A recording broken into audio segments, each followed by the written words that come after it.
Olá, começamos a nossa gravação agora. Esse é o encontro de um grupo, né, que eu de vez em quando eu começo a fazer uma série de apresentações, não necessariamente para vender meus produtos, mas falo um pouquinho deles às vezes, né? E o nosso tema hoje, eu vou começar a desenvolver mais nas minhas redes sociais, que eu sou bem relapso em relação a isso, mas vou começar a fortalecer minhas redes sociais para falar sobre terapia de casal, né? E a gente fez uma votação lá no grupo, que quem estiver vendo pelo YouTube, eu vou botar o link aqui também para quem quiser entrar no grupo, que é para falar sobre terapias em geral. O nosso tema é por que os casais brigam. Foi um tema bem interessante, que eu vou fazer algumas provocações. Eu gostaria, gente, eu sei que o pessoal fechou a câmera aqui para justamente não aparecer no YouTube, mas se vocês quiserem, vocês podem abrir o áudio a qualquer momento, ou mandar perguntas aqui no bate-papo, porque nesse comecinho eu vou querer um pouco de bate-papo mesmo, eu queria ter uma interação de vocês, e é meio que provocativa, para vocês entenderem o que eu quero mudar em relação de conceitos, em relação a por que os casais brigam, né? Vale dizer, a abordagem que eu vou me embasar para falar tudo que vou falar aqui, não vou me aprofundar em fundamentos, essas coisas, mas tudo que eu vou estar falando vai estar conectado ao a terapia focada nas emoções, um pouquinho de terapia dos esquemas, bem pouquinho, e a teoria do apego. Teoria do apego e terapia focada nas emoções estão muito conectadas, tá? De repente a gente pode ter um outro encontro para a gente falar sobre essas abordagens, tá? E essas abordagens focadas para casais, tá?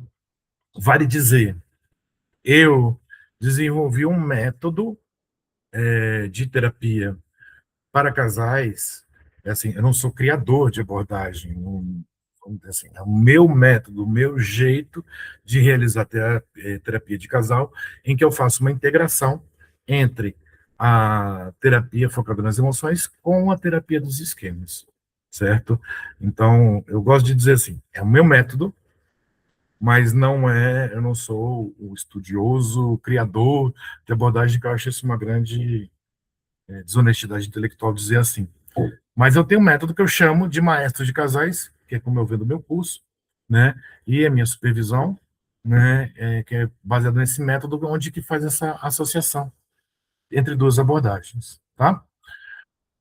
Bom, eu montei meio que hoje, que eu achei assim, pô, eu acho que vai ser um jeito melhor de apresentar, com uma apresentação de slides junto, para ficar mais bonitinho, né? Não ficar só me vendo, e às vezes vendo o texto fica um pouquinho melhor para visualizar. Eu vou disponibilizar lá no grupo essa apresentação depois.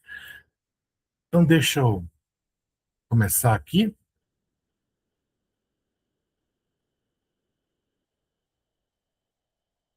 Eu queria tela cheia, cara.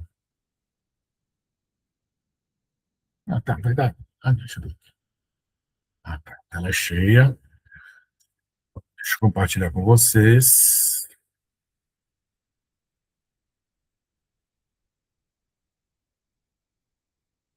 Bom, tá todo mundo vendo? Vamos lá, gente. O nosso tema, porque acontecem as brigas entre os parceiros. E por que que eu falei parceiro? Porque a gente não vamos ficar só no, na terminologia, né, de casais, hétero, né? Aqui a gente está falando de qualquer tipo de relação amorosa, né, entre pessoas, é, que pode ser hétero, pode ser homossexual, pode ser polígama, pode ser poliamor, pode ser relação aberta, mas, enfim, é uma relação de vínculo entre pessoas, tá? Então, por que que acontece a briga, né? Vamos lá, deixa eu ver se consigo alterar por aqui. Não consigo alterar os slides por aqui, né? Vamos lá. Antes de começar, a gente vai ter uma conversa, né? O nosso objetivo é mais uma conversa, não dar aula, né? Apesar que eu sei que às vezes as pessoas ficam mais quietinhas, né? E aí, a gente conversa de maneira leve, mas com uma certa profundidade, não quero começar já entregando a resposta. A gente vai ter uma conclusão no final. Então, eu quero que vocês vejam o vídeo todo, quem estiver vendo a gravação, porque no final é que a gente tem uma conclusão. A gente vai meio que passeando, conversando sobre as coisas para a gente no final chegar a uma conclusão, né? Então, eu vou fazer umas perguntas para vocês, provocativas, que é para entender assim, quando o casal chega até vocês e fala, a gente briga por tudo, o que que eles querem dizer com isso? O que está acontecendo? Como é que vocês percebem isso? Vamos lá. Né? E a ideia com essas perguntas é bem importante vocês saberem que a ideia não é corrigir, mostrar, você errou e eu estou certo. Não. É justamente que provavelmente quem não trabalha com casais, às vezes tem uma visão que também vai além da visão de que alguns das pessoas que não são terapeutas têm também, né? É interessante a gente entender essa visão e também a visão que pode vir das abordagens que vocês trabalham, certo? E aí eu vou fazer um paralelo com a terapia focada nas emoções, certo? A base do meu trabalho é terapia focada nas emoções, trabalho com casais.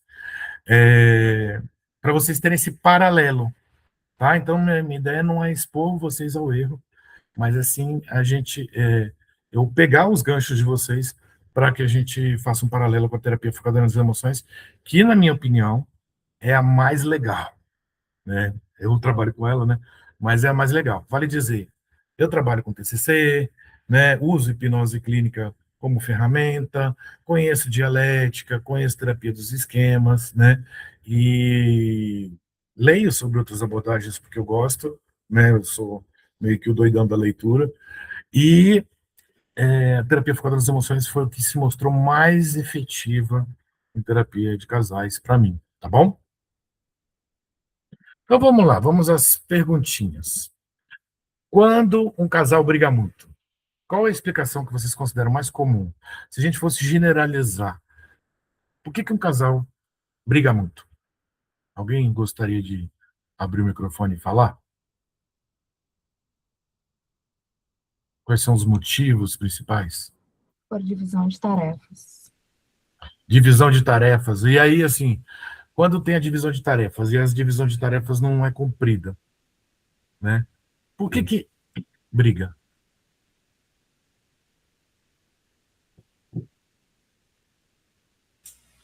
Porque provavelmente um não espera o outro fazer, né, o que tem que ser feito, Uhum, ou o outro procrastina, né, ou deixa muito também para a questão da mulher, a mulher faz, a mulher tem que fazer, né, eu trabalho muito tempo fora, a mulher, ainda existe essa questão ainda, né, de que a mulher que está em casa, a mulher que faz mais, não que ela esteja em casa, né, ela também está trabalhando fora, mas quando está em casa, dá essa impressão de que ela precisa fazer mais, né? Eu não atendo diretamente casais, mas eu vejo assim, algumas pacientes vêm reclamando sobre isso, de que eu trabalho o dia todo, estou cansado, estou com muita tarefa, eu chego em casa, o meu esposo, de vez de ajudar, né, nos afazeres de casa, ele vai descansar, ele senta, vai mexer no celular.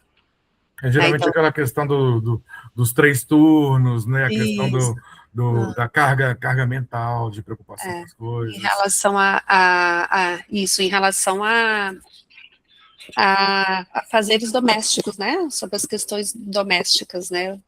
Que Uhum, eu vejo muito isso, né? Para mim vem muito essa questão, né? De que a mulher acaba sobrecarregando muito mais, né? uhum, A experiência que eu tenho, né? Hoje em atendimento tá pegando mais essa área.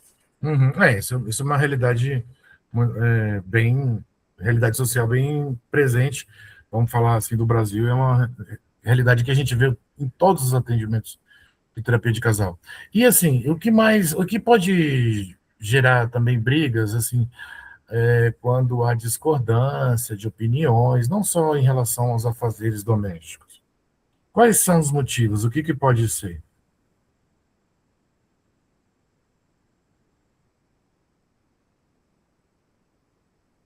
Bom, alguém abriu. Individualidade, de repente, uma individualidade? Uhum, uhum. E quando, assim, uma coisa que, na verdade, eu até esperava que vocês iam falar, mas vocês não falaram, né? Como eu disse, eu tenho algumas expectativas do que vocês responderiam, né? Mas é uma coisa que é muito comum, quando as pessoas chegam até mim para falar, falam que tem um problema de comunicação, que o problema deles, eles brigam porque eles têm um problema de comunicação. Isso faz sentido para vocês? Faz sim. Eu tenho alguns atendimentos, não de casal, né? Que eu vejo que o que a Elisa Andréa falou, né? A mulher se sente muito sobrecarregada, mas não tem essa comunicação de sentar, dividir essas tarefas, estabelecer ali alguns acordos mesmo, né? Para que o outro perceba que ele se sente cansado, a mulher também. Então, Uhum. ter algumas regrinhas entre eles, e aí precisa ser verbalizado, né? Se não verbaliza, parece que é óbvio, mas não está claro para o outro isso. Tem que falar, né? Entendi. Mas aí faz sentido a gente dizer que o problema é a comunicação. Em alguns casos, né? Não vou dizer que todos, o problema pode ser a comunicação especificamente. Creio que o Sim, problema da comunicação esteja relacionado ao desalinhamento, né? Entre o que Uhum, as pessoas estão pensando, entre as expectativas. uhum, uhum. E aí elas não são correspondidas porque não são bem comunicadas. Então acaba É, virando um círculo. tá certo. Um Faz muito ciclo, sentido. né? Um Como círculo. dizem, o círculo. É, um circo. É, Né? Faz muito sentido. Faz muito sentido. Deixa eu botar aqui outra pergunta aqui. Quando um cobra e o outro se fecha. Quando um cobra e o outro se fecha. Quem parece ser o problema? De quem é o problema? À primeira vista, quem cobra pode parecer que é o agressivo, o exigente, o controlador. E quem se fecha pode parecer o frio, o indiferente, o inacessível, né? Quem parece ser o problema nessa história? O que cobra ou o que se fecha? Pode ser os dois, não? O que Olha, cobra muito e o que se fecha completamente. o que cobra, ele fala: se eu não falar nada, as coisas não acontecem. Se eu não cobrar, não vai haver mudança. Se eu não cobrar, os problemas vão continuar acontecendo. O que se fecha, ele fala: se eu falar mais, se eu responder, piora. Se eu, ela é aí que vai cobrar mais. Se eu me defender, ela não vai aceitar, ele não vai aceitar,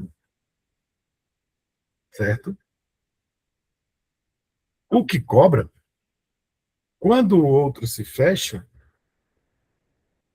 ele sente que não está sendo recebido. E o que se fecha, quando recebe a cobrança, ele pode estar se sentindo insuficiente ou injustiçado, né? Vamos para outra pergunta. Alguém gostaria de fazer mais algum comentário sobre essa pergunta? Vamos lá para a próxima. Quando a mesma briga se repete, o problema é o assunto? Que nem a gente está falando, afazeres de casa. A louça que não é lavada. Todo dia eles brigam por causa da louça. O problema é a comunicação que aconteceu, que não foi bem feita, de modo que a louça seja lavada todo dia. O problema é a insatisfação pela louça não ter sido lavada. O problema é isso. o problema é eles não terem chegado em um acordo, né? Sim, mas aí eu não tenho chegado em um acordo a respeito da louça, por exemplo.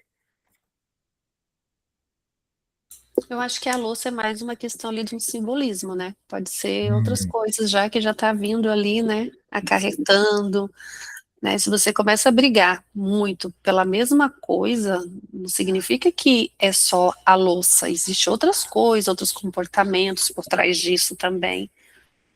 Eu não sei, de repente, né? A gente pode dizer, por exemplo, assim, a gente pegando o gancho da pergunta anterior, que a louça não sendo lavada, isso acontece uma briga. E vamos cair no estereótipo que mais acontece, né?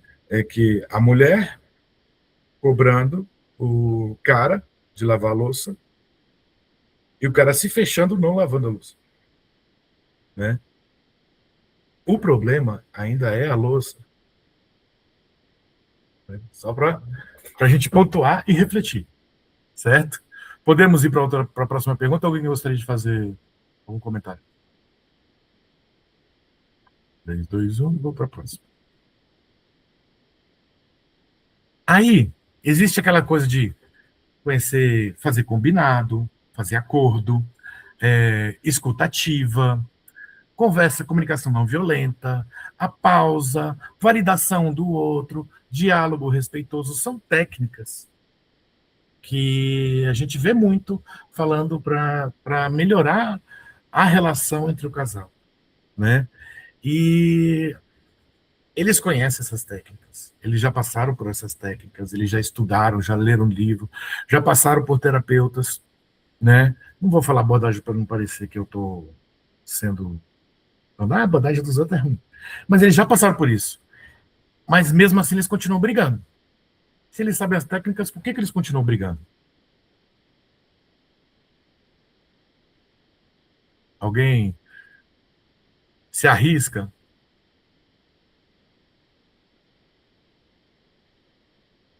Voltando para a situação da louça. Eu creio que o estresse acaba se sobrepondo nesses casos muitas vezes. Uhum, uhum. Até mesmo o excesso de telas, que entra aí nesse meio do caminho, dificultando até mesmo uma comunicação mais proveitosa. Entendi. Então, por exemplo, mesmo eles, por exemplo, trabalhando com comunicação não violenta, eles podem brigar em comunicação não violenta. Eles não chegarem no acordo e se sentirem insatisfeitos em relação à relação, né? Então, nessa visão, saber técnica não necessariamente quer dizer que vai fazer com que as brigas parem de acontecer.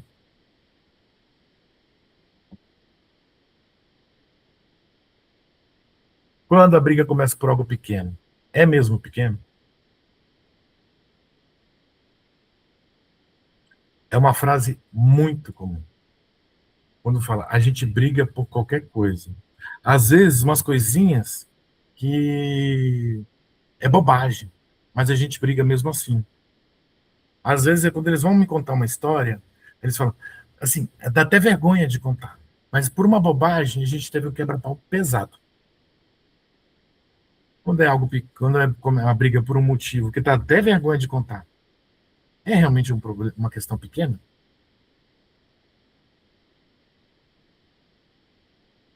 Alguém tem opinião ou quer ficar só na reflexão? Eu penso que é um acúmulo, né? Foi acumulando, aí uma coisinha pequena já transborda ali, né? A pessoa já perde a paciência, já começa a discutir, porque foi acumulando, né? Pequenas situações. Uhum. E aí chega um momento que já não aguenta mais, né?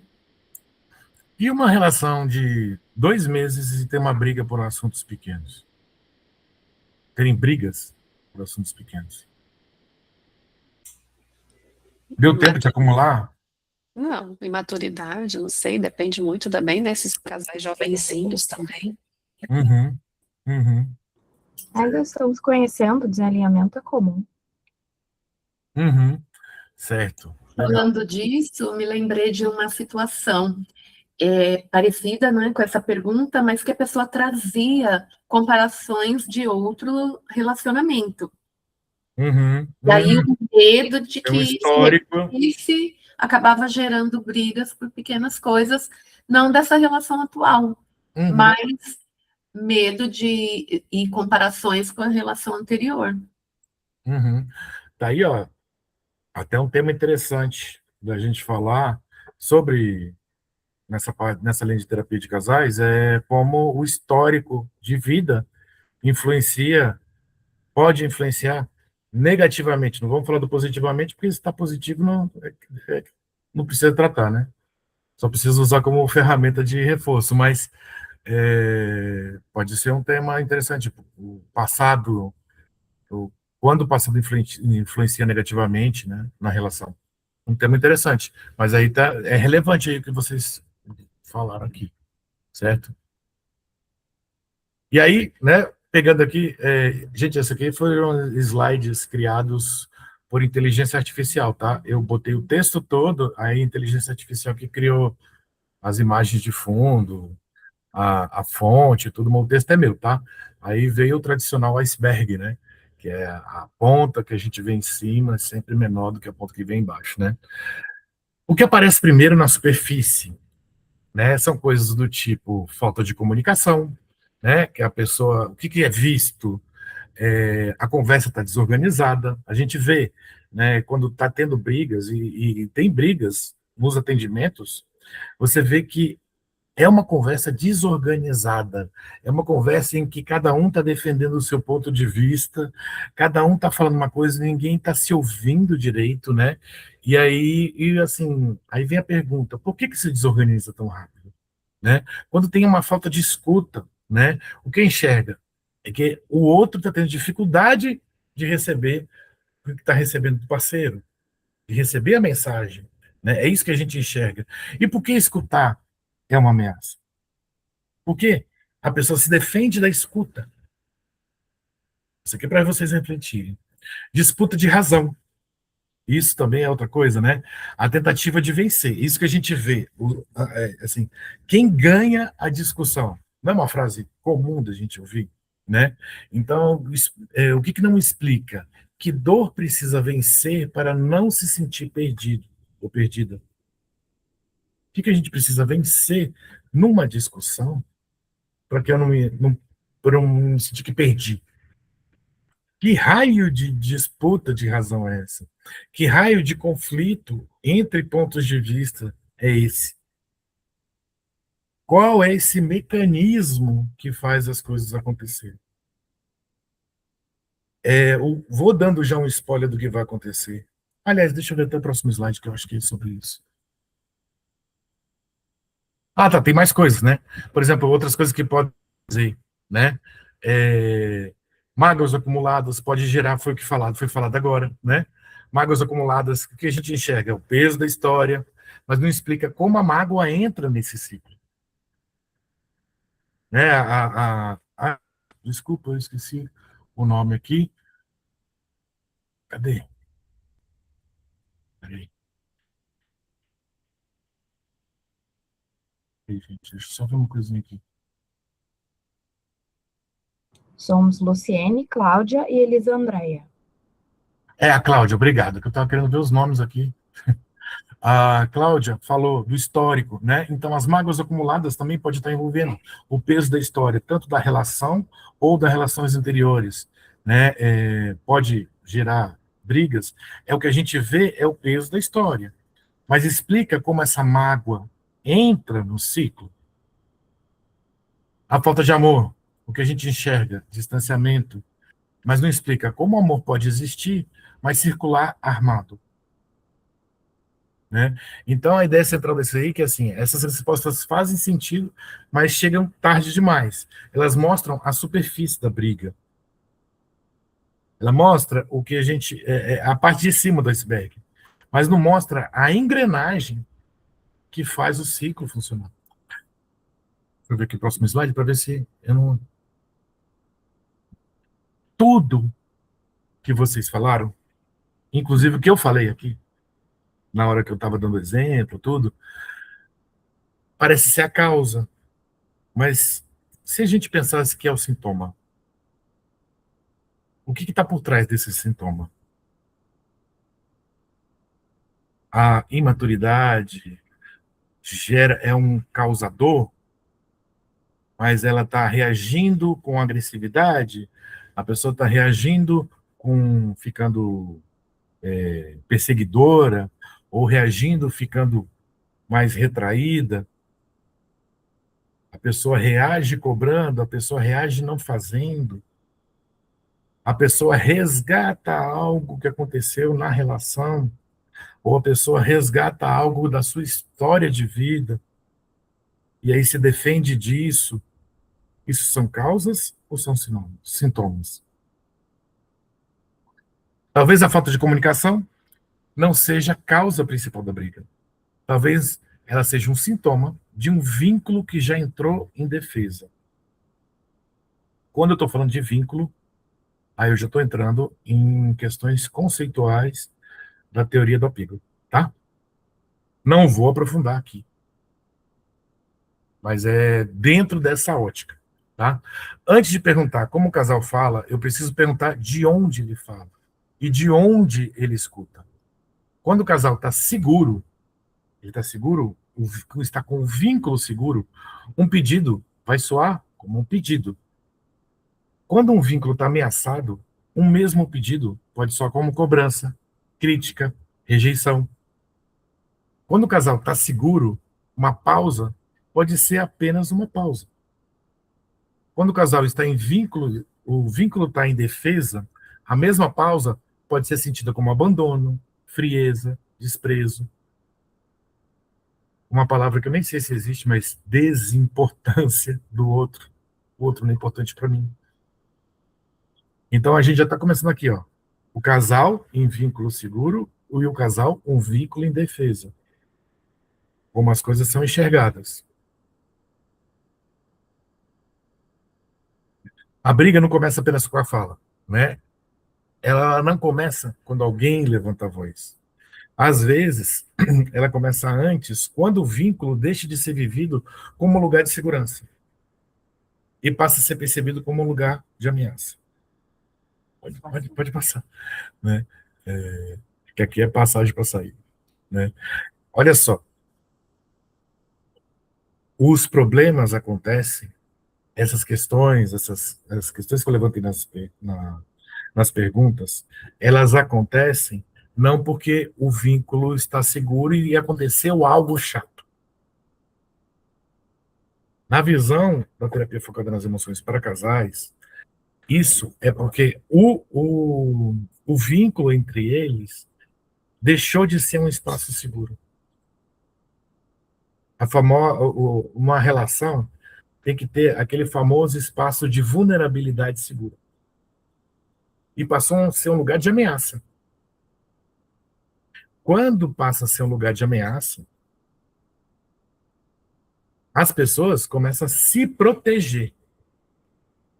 Só que quando alguém se sente ameaçado e se protege numa relação de vínculo, de casal, ela se protege, o outro também pode sentir como algo que precisa ser protegido.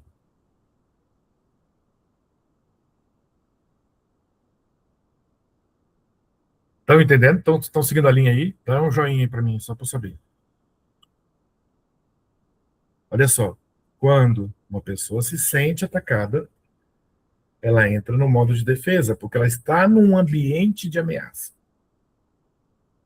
Esse modo de defesa, essa ação, a ponta do iceberg, que ela reage à sua defesa, que é a parte de baixo, ativa o modo de segurança do outro.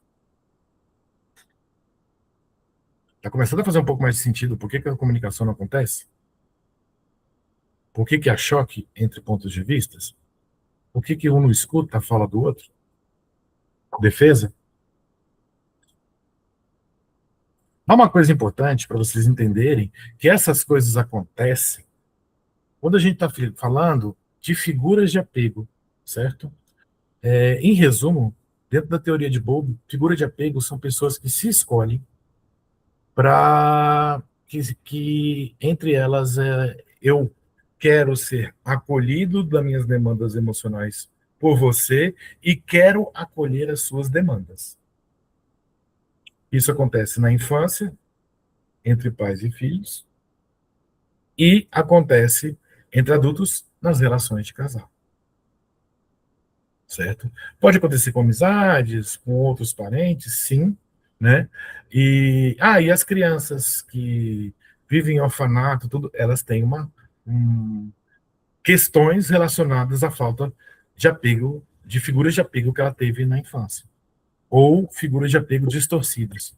Tem problemas. Esses estudos vieram depois da Segunda Guerra Mundial, justamente por conta da quantidade de órfãos, tá?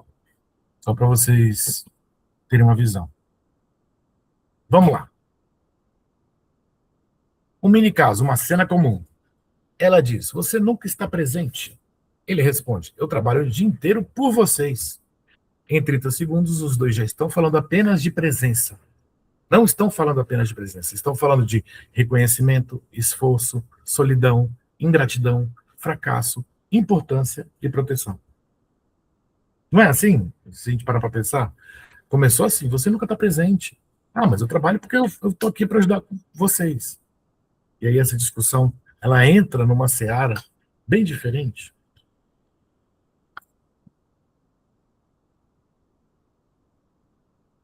Alguém poderia dizer falta de comunicação, outro poderia dizer ela cobra demais, outro poderia dizer ele se defende demais. Mas talvez a pergunta mais importante é: que dor cada um está tentando proteger nessa cena? Está começando a fazer mais sentido o caminho que eu estou querendo chegar?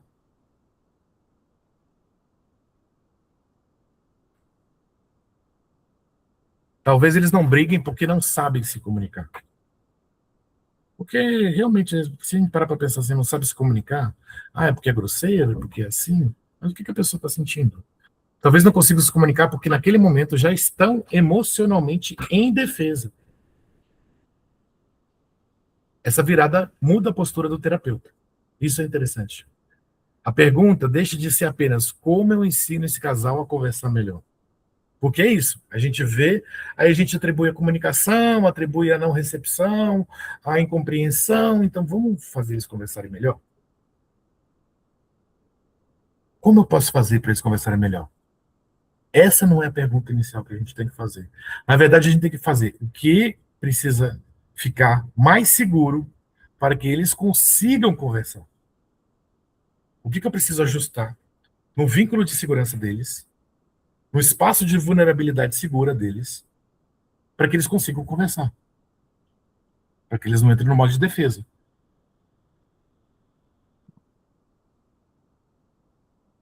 Comunicação importa, claro, mas não basta. Tanto é que, às vezes, essas técnicas de comunicação não violenta, de pausa, tudo, ela às vezes vai ser no final da terapia. Meio que uma forma de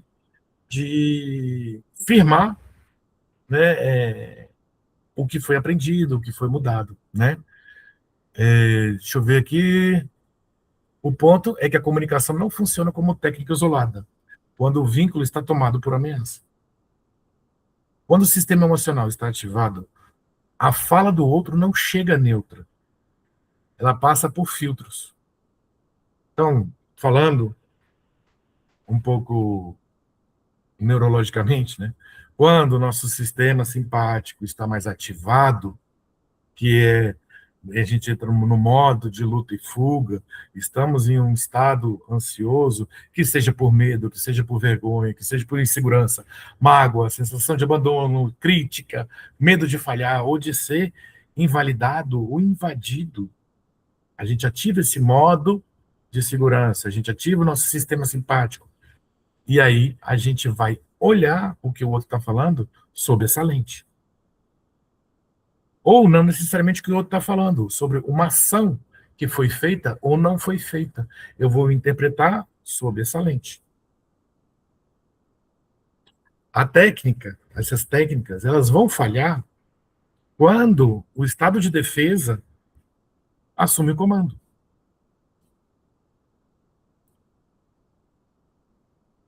Está fazendo sentido? Por que uma comunicação não violenta não vai funcionar quando a pessoa está no modo de defesa? Por que uma técnica que o terapeuta passou de sequência de conversa não vai funcionar quando a pessoa está no modo de defesa? O modo de defesa, o estado de luta e fuga,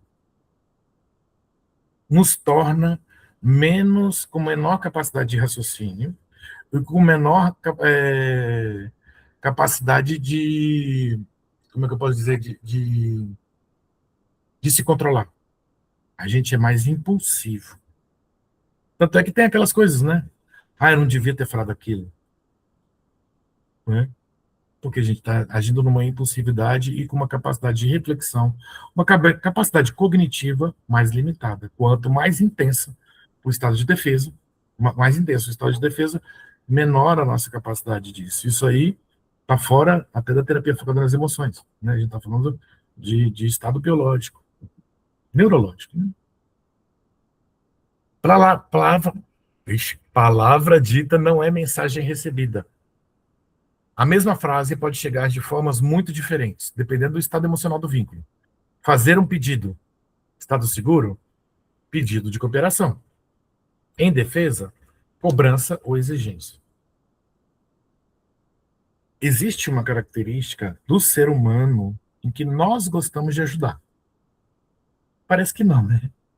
Mas nós gostamos de ajudar. Tanto é que uma das técnicas de engenharia social que os hackers usam para invadir ambiente é pedir ajuda para pessoas que têm informação, tá? Só para vocês saberem, técnicas de invasão de sistemas por engenharia social, uma delas é pedir ajuda. Né? É muito mais fácil atender um pedido do que uma cobrança, não é? Quando a gente está num estado inseguro, um estado de vínculo inseguro, com uma figura de apego que tem uma intensidade maior, é mais difícil a gente perceber que o pedido não é uma cobrança. Ficar em silêncio. Se a gente está numa relação, num vínculo seguro, pode ser uma pausa para se regular, por exemplo. Não, deixa eu me acalmar aqui, porque eu não consigo conversar direito quando estou assim. Quando a gente está em estado de defesa, pode ser um desprezo, um abandono. Explicar o próprio ponto. Aquela coisa de ficar explicando o que pensa. Quando está num estado seguro, é percebido como uma tentativa de ser claro, de clareza na comunicação. E quando está em estado de defesa, pode ser uma justificativa fria.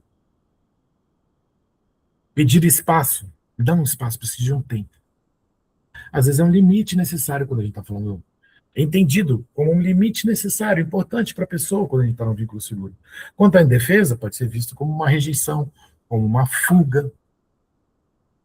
Isso aqui são exemplos, tá? Não quer dizer que é só isso, mas isso para vocês começarem a visualizar como é importante o entendimento de como está o estado do casal. É um vínculo que está seguro ou é um vínculo que está em modo de defesa? Tá?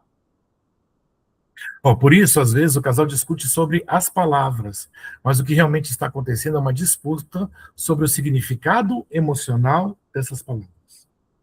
Eles não percebem que isso está acontecendo. E às vezes fica brigando porque tem uma moeda no chão. Por isso que às vezes tem uma briga por coisas pequenas.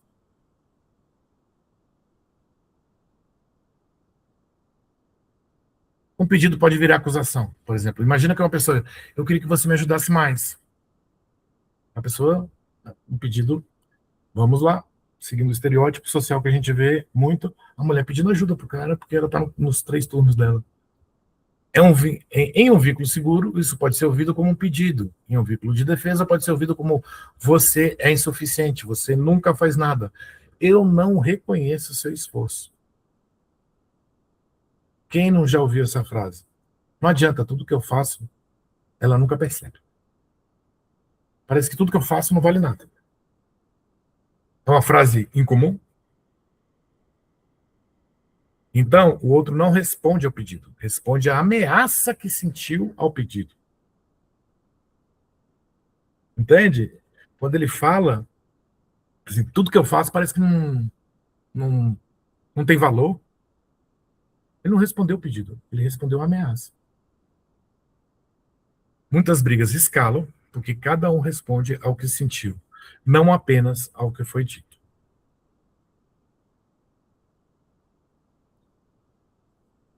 Dê um joinha aí. Estamos indo mais para baixo do iceberg do que eu provoquei vocês no começo?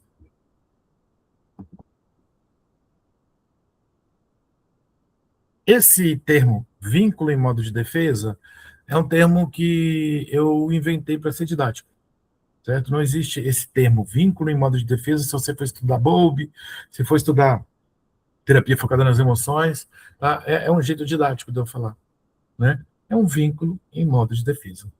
Quando a relação deixa de ser percebida como um abrigo emocional e passa a ser vivida como um campo de ameaça.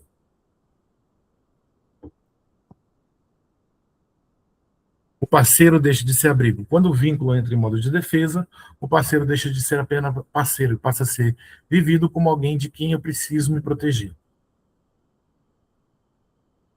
Por isso que a gente vê situações assim, eu amo essa pessoa, mas a gente não consegue conversar. Eu não quero me desvincular dele, mas a gente não consegue, simplesmente não consegue viver junto. E, mesmo tendo quebra-pau, brigas homéricas, quando se separam, eles sofrem pela quebra do vínculo. É falta de amor?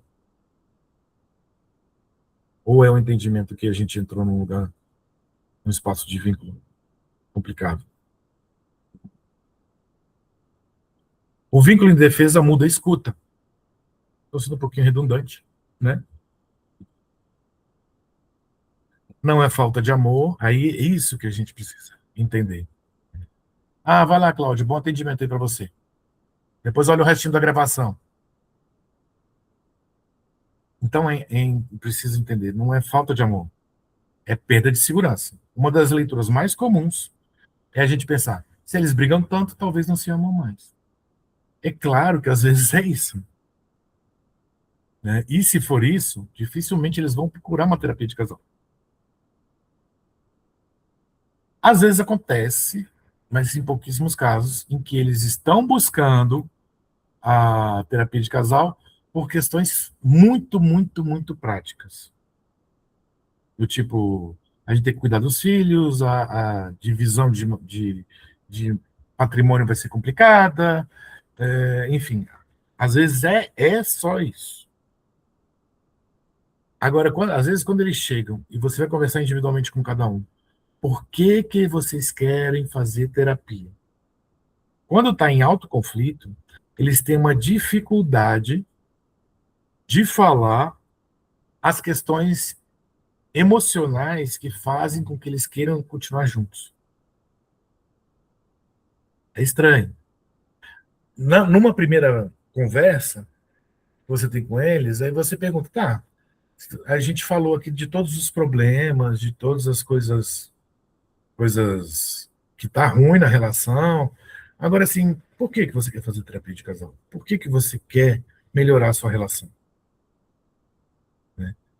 As respostas, às vezes, são muito pragmáticas, do tipo, pô, a gente já tem tanto tempo, né? A separação para os nossos filhos não vai ser legal. Assim, a gente tem muito tempo e aí mudar de vida agora é complicado. Nada emocional. Ou às vezes fala, não, ele é uma pessoa muito honesta, muito correta. Ah, ela é uma pessoa que eu admiro, que ela ajuda todo mundo, ela, sabe? Mas não fala entre eles. E aí faz todo sentido que eles estão em alto conflito, eles têm vontade de ajustar a relação deles, mas eles estão em tanto conflito que eles não estão num nível de segurança até para falar para um terapeuta, tá certo que às vezes o vínculo terapêutico ainda não foi desenvolvido, o que gosta da pessoa, porque não se sente seguro em ser vulnerável. Assumir o que sente é um estado de vulnerabilidade. Então, às vezes, não tem falta de amor, mas a falta de segurança dificulta a comunicação, inclusive até de entender por que eu quero continuar a relação.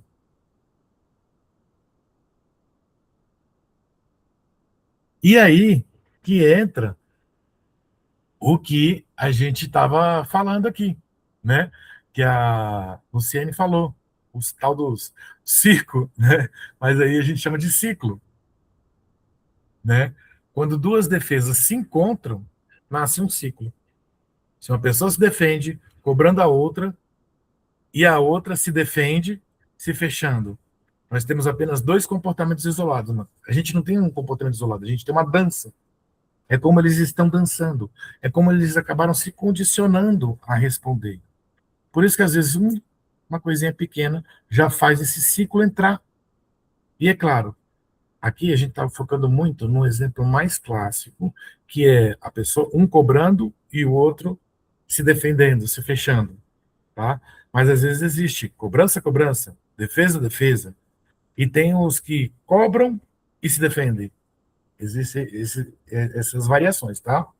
Mas aqui para simplificar, né? Então, e aí a gente entra, né, assim, naquelas questões assim, a quem começou a briga? Não importa. A pergunta é, como o ciclo se mantém? A gente mudando as perguntas, a gente muda a nossa perspectiva como terapeuta. Como é que esse ciclo se sustenta? Como ele funciona? Eu acho que eu tenho exemplo aqui disso. O ciclo negativo, ele vence os dois. Né? O ciclo negativo é uma sequência repetitiva de reações em que cada parceiro tenta se proteger. Mas acaba ativando mais ainda a defesa do outro. Cobrança, dor possível, medo de não ser importante, o impacto que gera no outro. O parceiro se sente atacado. Oi, Iva! Estão terminando já, né? Não, ainda tem alguns slides aqui. Eu tenho meia horinha. O próximo paciente cancelou, então vou ficar aqui com vocês. Eu vou tentar no máximo meia hora, tá? Vale dizer que estamos gravando e vai ser colocado no YouTube. Se você não quiser aparecer, fecha a câmera, tá bom? Tá joia, obrigada. Tá? Então, cobrança. Qual que é a dor possível dessa pessoa que está cobrando? É o medo de não ser importante. O impacto no outro. O parceiro se sente atacado. E o resultado? Ele tende a se retirar ou defender.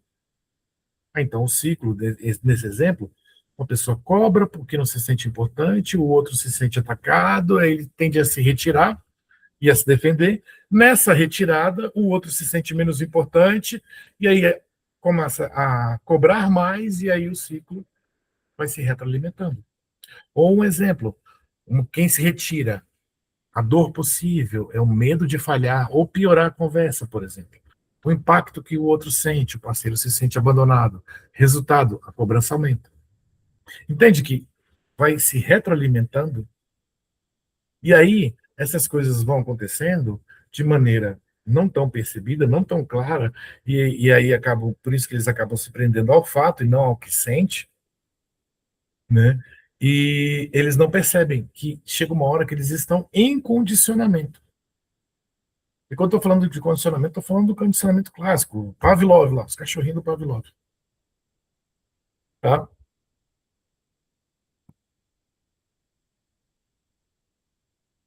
Um exemplo também, né? Explicação racional, dor possível, tentativa de escapar da culpa ou da acusação. O impacto, o parceiro se sente invalidado. O resultado, a conversa escala emocionalmente. Aumento de tom, falar mais alto, a dor possível. Desespero por ser ouvido. Vocês lembram que eu falei? Entre figuras de apego, eu quero ser acolhido e eu quero acolher. Se eu não estou sendo acolhido, eu vou começar a gritar, por exemplo, para ser acolhido. O impacto no outro. O outro se sente em perigo. O resultado, o fechamento fica ainda maior. Certo? Enquanto o casal procura culpado, o ciclo continua comandando a relação. No fim das contas, diante daqui, o casal fica procurando, ele grita, ela fica tudo numa explicação muito racional, cobra demais, foge demais. Isso não é uma busca por culpados? No fim das contas, qual é o problema de fato? Vocês já chegaram em alguma conclusão? Qual que é o problema de fato? Alguém aí se arrisca? O problema de fato é o ciclo.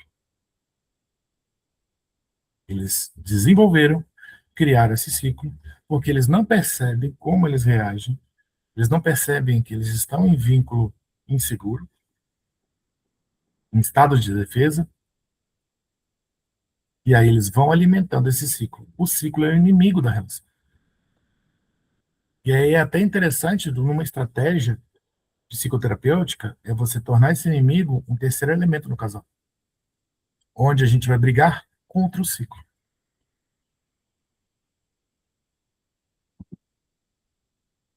O terapeuta não entra como juiz, isso aí é fundamental. Não, a gente, então, por conta que assim, a gente tem que entender que a gente não vai apontar quem está certo e quem está errado. Porque aí, se você apontar um que está mais certo do que o outro, até em situações como traição, como mentira, como enganar, esconder a situação, coisas que são vistas como reprováveis. O terapeuta de casal ele não pode tomar partido. Ele não pode dizer, pisou na bola. Realmente é errado. Aonde o terapeuta tem que ir? Ele tem que ir na parte de baixo do iceberg. As emoções primárias, não nas emoções secundárias. A gente tem que ir no porquê que ele fez isso ou que ela fez aquilo. Por que esconder? Não é uma questão de um modo de defesa do vínculo. Entende? Aqui a gente está entrando na questão mais que demanda maior sensibilidade, observação e atenção do terapeuta. Porque a partir do momento que você toma partido, ou que um dos dois percebe que está havendo que o terapeuta está tomando partido, a terapia de casal acaba. Porque aí a gente não está falando de vínculo em modo de defesa. Se vê que o outro está sendo mais valorizado e validado do que eu, a minha defesa vai aumentar. A gente escuta quando está em defesa. Aí entra um termo importantíssimo, que é a multiparcialidade. Né? Ser multiparcial não é passar pano. Não é relativizar as agressões. Não é invalidador. Ou fingir que tudo tem o mesmo peso. Ser multiparcial é sustentar uma escuta que reconhece a experiência de cada parceiro. Ao mesmo tempo, manter um foco na dinâmica relacional.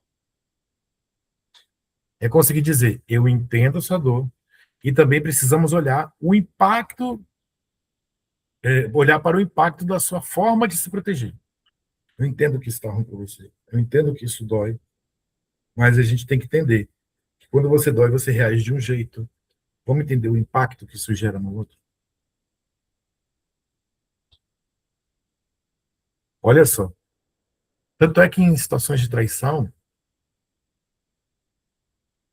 o verdadeiro perdão, né? Que tem aquela coisa, eu aceito e vou continuar a relação. E aí a relação fica um cocô durante anos. E é sempre resgatado essa história. Quando é que o outro, o traído, realmente se sente bem em relação ao traidor?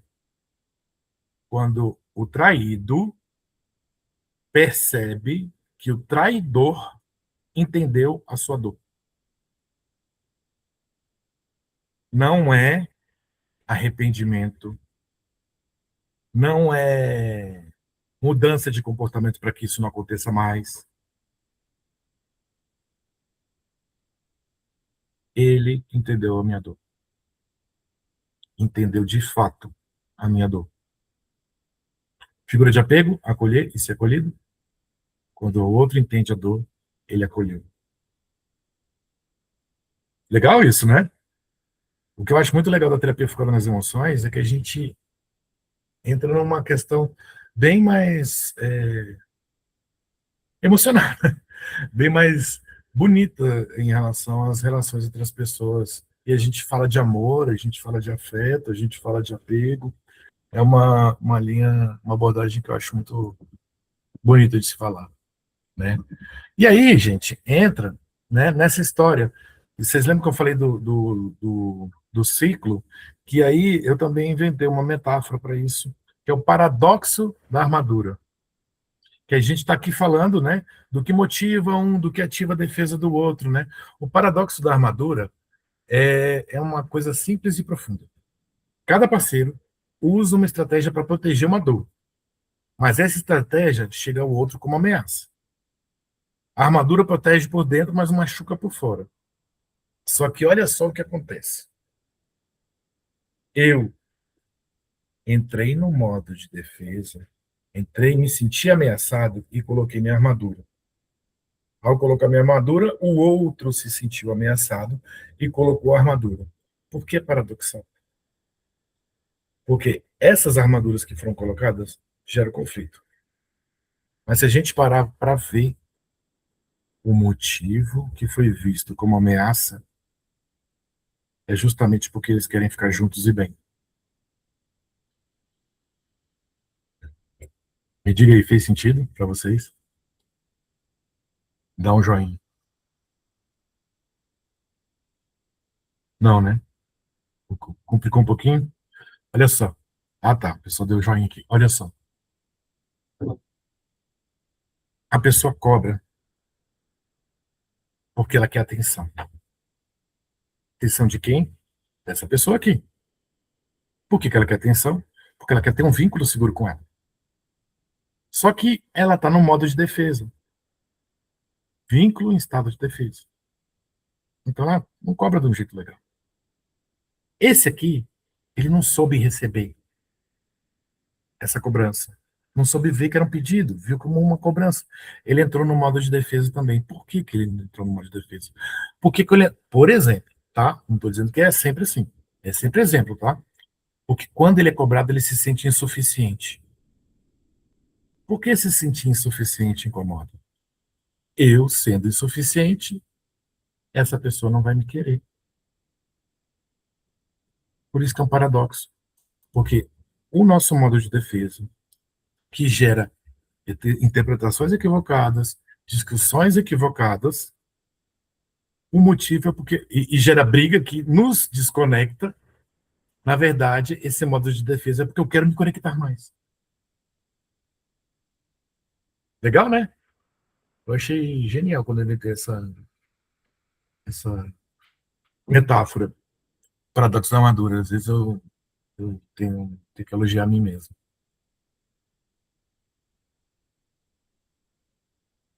A armadura protege uma dor. A cobrança. Aí aqui eu acho que eu vou ser um pouco redundante. Vamos. Aí aqui eu vou ser um pouco redundante. Vou. E aí que entra uma coisa de quando a gente está sendo multiparcial. A gente tem que responsabilizar o outro. Responsabilizar a pessoa. E não culpar. Responsabilizar não é dizer a culpa é sua. Responsabilizar é ajudar cada parceiro a perceber que sua forma de se proteger impacta no outro. Como você se protege, gera uma situação, um impacto no outro. Entenda como isso funciona. A dor explica a armadura, mas não anula o impacto dela. Entendo que dói. Dói. Mas a sua dor, como você reage, gera uma dor no outro. Entenda isso. Outro, como você reage, também gera um impacto no outro. Aí eles começam a entender isso. A entender o ciclo. A entender o que está por baixo do iceberg, que eu chamo de emoção primária. Eu não, né? A terapia fica nas emoções. A entender o que ele faz gera impacto. Aí o jogo começa a mudar. A entender que o ciclo é o inimigo, não é o parceiro. O jogo começa a mudar a partir do momento que a gente começa a ver esse meu estado de defesa não é legal. Deixa eu testar a vulnerabilidade. Se eu testar a vulnerabilidade, como é que vai ser? Se eu testar, aceitar o que está chegando até mim. E depois, fazer com que o outro aceite. Começa a formar um espírito de time. Legal, né? Traduzir a armadura, muda a conversa. Então aqui tem uns exemplos, né? Conversa presa na armadura. Você é frio. A conversa traduzida é: eu me sinto sozinho. Você é exagerada. Eu tenho medo de falhar com você. Você só reclama. Eu preciso saber o que importa. Você nunca me entende. Eu fico assustado quando sinto que não consigo acertar. Entende as frases? Como são interessantes. Apego, que é a pergunta que está por trás das brigas. Muitas brigas carregam perguntas emocionais que não aparecem claramente na superfície. E geralmente as perguntas emocionais, quando um dos papéis do terapeuta é traduzir isso, o que está acontecendo, às vezes, geralmente as perguntas é: eu me importo para você? Você me escolhe? Você está comigo? Eu posso contar com você? Eu sou suficiente? Você me vê? São perguntas que parecem, assim, guti-guti, né? A gente falar aqui assim, mas é isso que, no fundo, está acontecendo durante uma briga.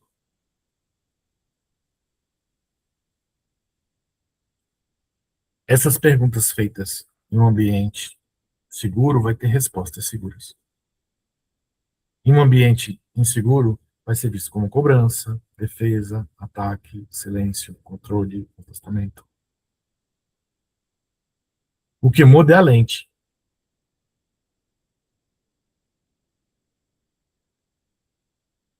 Então, o que o terapeuta, o que a gente faz? Qual é o nosso trabalho? Se a briga envolve comunicação, corpo, história, apego, armadura, ciclo, o terapeuta não pode apenas atuar como corretor de frases, ou modos de falar, técnicas, como eu falei no começo. Ele tem que trabalhar a parte de reduzir a ameaça, reconhecer o ciclo, eles precisam entender como o ciclo deles funciona, cada casal tem o seu ciclo, traduzir as defesas para ele, nomear as necessidades, experimentar novas respostas, novas formas de lidar. É condicionar um novo ciclo. E aí entra, né? Aí também é um acrônimo que eu também inventei para facilitar as minhas explicações, que eu chamo de reconexão ponte, que é como se fosse uma bússola clínica de objetivos e metas, para a gente sair da lógica de tribunal e entrar na lógica de reconstrução de segurança. Tá?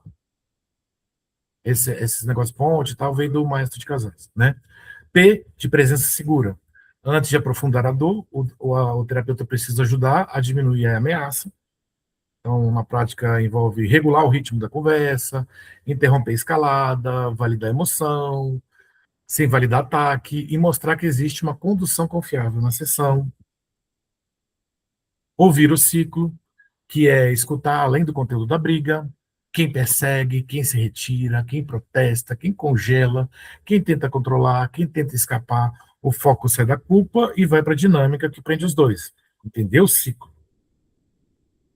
O N da ponte, necessidade de apego. Por trás de muitas brigas existem necessidades emocionais legítimas, mas mal expressas, que é a necessidade de segurança, importância, acolhimento, reconhecimento, previsibilidade e de saber que existe lugar no coração do outro.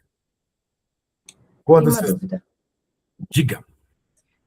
Já aconteceu do narcisista ser pego nessa questão da quebra do ciclo aí? Como é que tu lidou com isso?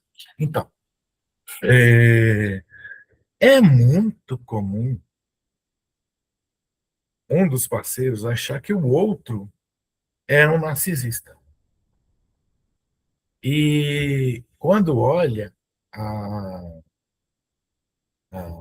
as reações e as justificativas, a pessoa que está falando do outro parceiro, que julga que era narcisista, você vai olhar, cara, faz sentido ela achar que é narcisista. Mas, assim, eu vou ser absurdamente sincero. Eu não lembro de ter atendido um caso em que havia um dos parceiros que tinha um problema de narcisismo sério. Não lembro. Eu acho que eu nunca entendi.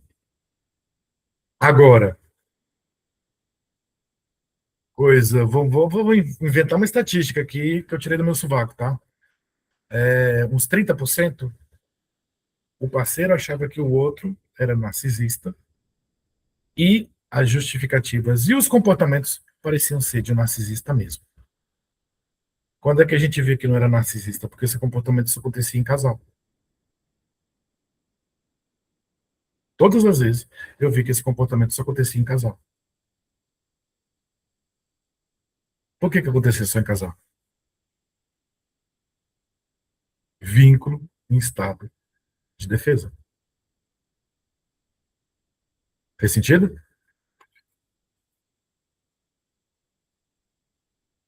Interessante. Agora, enfim, existe casos, né, em que há transtornos, há questões, por exemplo, um borderline, né, em que aí a gente tem que entrar em intervenção individual, intervenção medicamentosa, né? Aí há casos que, às vezes, aí há transtornos que realmente afetam a relação. Quem conhece um pouquinho de borderline sabe como é difícil lidar com pessoas borderline, né? E ter uma relação com uma pessoa borderline, uau, né? É difícil, né? Então, assim, necessidade de apego, né? Então, existem essas necessidades, segurança, importância, acolhimento, tal, tal, tal. Então, quando essas necessidades não são nomeadas, não é claro para o casal, elas aparecem somente como formato de defesa. Quando a gente começa a nomear, a briga ganha uma nova possibilidade de leitura. Eles mesmos começam a perceber, ó, ele está se sentindo insuficiente. Uma situação muito interessante que, quando eles já estão mais maduros em relação às necessidades de apego, né, ao ciclo, né, ao paradoxo da armadura deles, né? Aí vamos supor que um se sente insuficiente e a outra tem medo de não ser importante. Aí, na hora que eles já estão bem maduros, eles já estão começando a ter uma comunicação mais empática, estão saindo do ciclo, estão criando um novo. Eu faço a pergunta: Fulano, você, em algum momento, acha que essa pessoa, que a sua parceira, não é importante? Aí, geralmente, fala, claro que não. Eu não entendo como ela entende isso, como ela acha isso. Fulana, você acha que o seu marido é insuficiente? De fato? Aí, geralmente, fala, não, ele é mais do que suficiente. É tudo que eu quero para minha vida. Ele só não faz as coisas que eu gostaria que ele fizesse, por exemplo. Pegando os exemplos que a gente discute aqui. Eu só preciso de ajuda, mas ele me basta. É legal, a gente vê muita declaração. Às vezes eles estão só respondendo minhas perguntas, mas eles estão se declarando um para o outro. É bem legal, é bem legal. Terapia de casal é um barato, gente. É muito legal. O T da ponte é a tradução emocional, que a tradução é ajudar o casal a transformar a armadura em mensagem. Em vez de ficar, você nunca me ajuda, a gente investiga e vê quando você não participa, eu me sinto sozinho e sem importância. Não é entrar na seara do que do papel do homem, do papel da mulher. Às vezes essas discussões entram na clínica, mas a gente sai um pouco disso. Tá? Em vez da gente ficar só, você me sufoca. Né? Quando eu sinto que não consigo acertar, eu me fecho para não piorar. Não consigo acertar nunca com você. Eu sou insuficiente. Eu sou inadequado. Legal, né?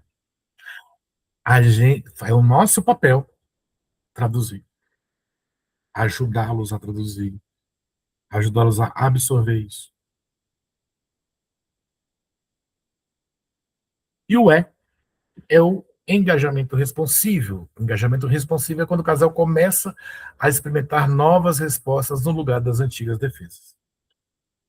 Em vez de atacar, aproximar com mais clareza. Em vez de sumir, sinalizar limites sem abandonar.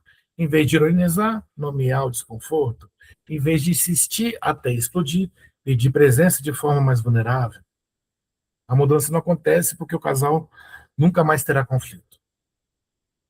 A mudança começa quando o conflito deixa de destruir a possibilidade de conexão. A frase que eu sempre falo, não tem problema, tem problema. É como vocês lidam com ele. E uma coisa que é fantástica, ao término de uma terapia, embasada na terapia focada nas emoções, muitos casais ou fazem de maneira inconsciente ou de maneira consciente a ver que os conflitos é uma oportunidade. Muda, porque o que acontece, né, indo, né, para análise do comportamento, para o behaviorismo, né, a gente tem o reforço positivo, o reforço negativo. O reforço positivo inclui um comportamento, né, e o reforço positivo, ele pode ser de algum comportamento, a gente pode adicionar um novo comportamento através de dois caminhos, falando de maneira bonitinha, ou pela dor ou pelo amor, né? Pela dor, a gente acaba fazendo para a gente não sofrer, a gente acaba criando um novo comportamento para a gente não sofrer, para a gente se proteger, é muito importante. Mas pelo amor, às vezes o novo comportamento, o novo ciclo, vamos falar aí dentro do que a gente busca, ele pode até ser um pouco mais demorado do que um ciclo criado pela dor. Mas ele, quando desenvolve, é meio que um vício. Você não quer largar porque é bom. Um vício positivo, vamos dizer assim. Você não quer largar porque é bom. Você não quer largar de ter esse prazer. Você não quer largar porque você gera dopamina com esse ciclo novo. Num ciclo negativo, você gera adrenalina, cortisol, estresse. Mas é defesa, né? É importante. Então, como a defesa, eu não vou me desvincular disso. Mas a partir do momento que você percebe que você não precisa ter defesa, e pelo contrário, você realmente vai ter uma relação de apego completa, em vulnerabilidade segura, pensa comigo, qual é o único espaço em que você pode realmente ser 100% vulnerável? O único espaço que dá para ser é em casal. Na vida adulta, é em casal. Nós não podemos ser tão vulneráveis em ambientes sociais. Quer ver um exemplo? Não de casal, mas um exemplo muito claro. A criança tá pequena, tá na escola. Quando um dos pais chega para buscar, é a hora que a criança chora e fala: ai, pai, aconteceu tal coisa. O dia inteiro não chorou. Mas quando o pai chega, quando a mãe chega, chora. Por quê? Porque é a figura de apego dele. É onde ele pode ser vulnerável. Vínculo. Vínculo vulnerável. Aí, deixa eu ver aqui os comentários. Se a vulnerabilidade é fundamental para a conexão, como ajudar uma pessoa que aprendeu ao longo da vida que demonstrar vulnerabilidade é sinal de fraqueza? Então, às vezes, principalmente com os homens, né? É todo um trabalho de psicoeducação. Às vezes você tem que ir comendo pelas beiradas, né? E às vezes, através... Porque a terapia focada nas emoções, ela é muito experiencial, né?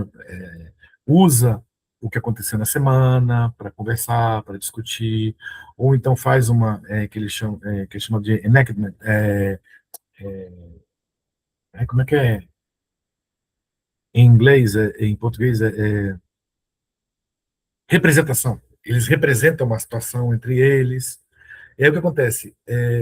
Nas situações em que vai tendo sucesso, você vai reforçando isso, olha só, que não sei o que lá. E aí, dependendo da pessoa que tem essa resistência em relação à vulnerabilidade, na vivência da terapêutica, chega uma hora que a pessoa já está sendo vulnerável sem saber que está sendo vulnerável. E aí é um momento, foi bom, foi legal, isso é ser vulnerável. Olha como é bom ser vulnerável com a outra pessoa. A pessoa já viveu, já sabe que é bom, não tem menos medo, né? Ou às vezes você fala, precisamos ser vulneráveis. Teve um caso de um casal, né, que eu conversava com ele, estava conversando, eu falava, né, numa sessão individual, que eu faço sessões individuais também, com o casal, com o objetivo do casal, e aí eu falei assim, a gente tem que desenvolver um espaço de vulnerabilidade segura. Aí o cara falou, essa é uma das minhas maiores dificuldades, eu não consigo falar sobre emoção, eu não consigo explicar o que eu sinto, e eu não sei se é vulnerável, eu tenho medo disso. Eu falei, tudo bem, cara, eu não vou fazer você sofrer, não. E aí a terapia vai caminhando. Aí é dentro de um processo, né? A vivência positiva de vulnerabilidade vai fazendo com que a pessoa se solte. Os momentos, os passos de evolutivos que o casal dá demonstram que vale a pena. Esse casal que eu falei, que desse cara mesmo que eu estava citando, eles tiveram, nessas 2 semanas, 2 situações bem complicadas. De exame de doença venérea, que deu positivo, e de um estado de mentira. E que foi fantástico como eles reagiram, como eles lidaram com a situação. Deu ruim, deu problema, deu afastamento, mas eles já estão aprendendo a lidar com isso, a começar a desenvolver essa conversa de percepção um do outro. Eles fizeram e chegaram numa conclusão melhor. Mas, vou dizer assim, foram situações das mais sérias que eles tiveram numa relação de pouco tempo, né? E eles passaram por isso. Eu acho que antes de eles terem passado pelo processo de terapia, provavelmente eles já teriam terminado. Mas é que eles estão se propondo a isso. A gente vai, como eu disse, comendo pelas beiradas. Às vezes, quando você vê muita resistência, você vai gerando experiências positivas para eles verem que vale a pena, né? E quando há uma resistência muito intensa, aí que eu faço a integração com a terapia dos esquemas, que às vezes é uma questão muito profunda, muito difícil de lidar, em que aí eu preciso ir para uma camada mais abaixo. Aí eu vou para a terapia dos esquemas, né? E aí na terapia dos esquemas, aí é quando eu uso hipnose na terapia de casal. Porque quando eu integro com a terapia dos esquemas, é muito comum eu fazer mais sessões individuais. Tá?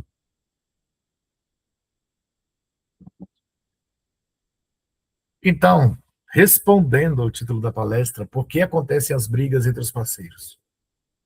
Porque quando o vínculo entra em modo de defesa, cada parceiro tenta proteger uma dor. Essa proteção parece com uma armadura. A armadura é sentida pelo outro como ameaça. A ameaça gera nova defesa. E, sem tradução emocional, o ciclo entra e comanda os dois. Então, muitas brigas não são apenas sobre um assunto discutido.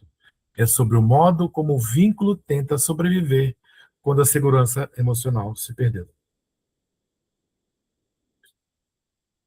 Mais de hora falando isso aí só para responder a pergunta inicial.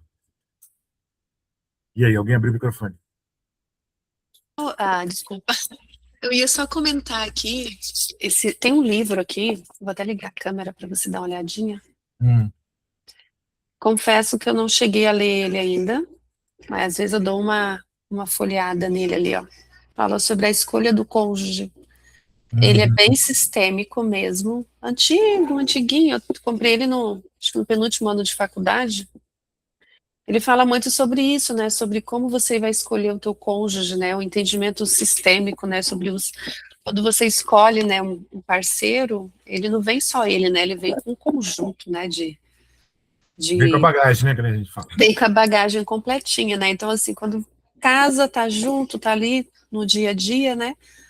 Mas e aí? E a bagagem que ele tem, né? Como é que eu vou entender a bagagem dele junto com a minha bagagem? Então, geralmente, assim, essas bagagens, quando elas acabam se chocando e trazendo ao desenvolvimento do ciclo, né? E é muito comum desenvolver esse estado de defesa. Às vezes, esse estado de defesa é muito brando, e aí não gera tanto problema para o casal, né? Às vezes, eles não brigam, de brigar. Às vezes, eles não estão, assim, eles estão com aquelas rusgas muito fechadas dentro deles, que vai gerando esse desvínculo, esse afastamento, aos poucos. Não necessariamente sempre em alto conflito, mas é porque, eu não consigo conversar isso. Eu queria tanto que isso mudasse, mas eu não consigo conversar isso. Ah lá, aconteceu de novo. E o fato de não discutir é um modo de defesa também, né? E vale dizer, quando a gente fala de bagagem, aí entra a terapia dos esquemas está falando de condicionamentos muito, muito profundos e enraizados, de como a pessoa aprendeu a reagir a determinadas situações, que são e aí esquemas são ativados, né? E aí geralmente são questões desenvolvidas na infância, né? A frase para vocês levarem: o objetivo da terapia de casal não é formar casais que nunca entram em conflito. Casais saudáveis não são casais sem conflito. Conflitos são oportunidades. São casais que aprendem a não transformar toda dor em ameaça e toda defesa em ferida.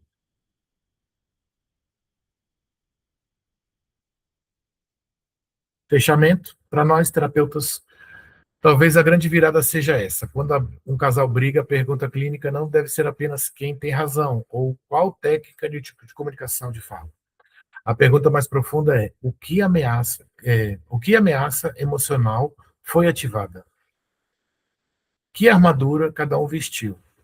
E que ciclo passou a comandar a conversa? Quando conseguimos enxergar isso, saímos da superfície do conflito e começamos a trabalhar com a engrenagem do vínculo.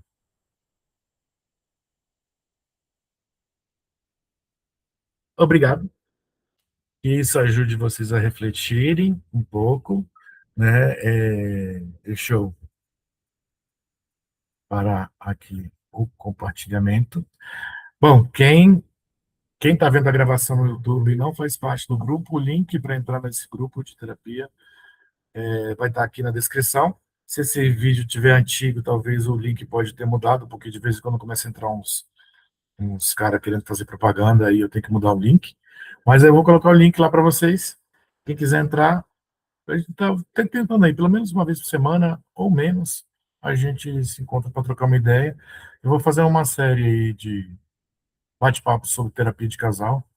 Vou fazer um pouquinho de propaganda do meu curso, da minha supervisão, né? Mas é isso. Eu vou parar a gravação agora, para quem quiser fazer uma pergunta aqui que está ao vivo, para a gente terminar. Só um pouquinho. Então é isso, gente. Quem está vendo a gravação, tchau, tchau.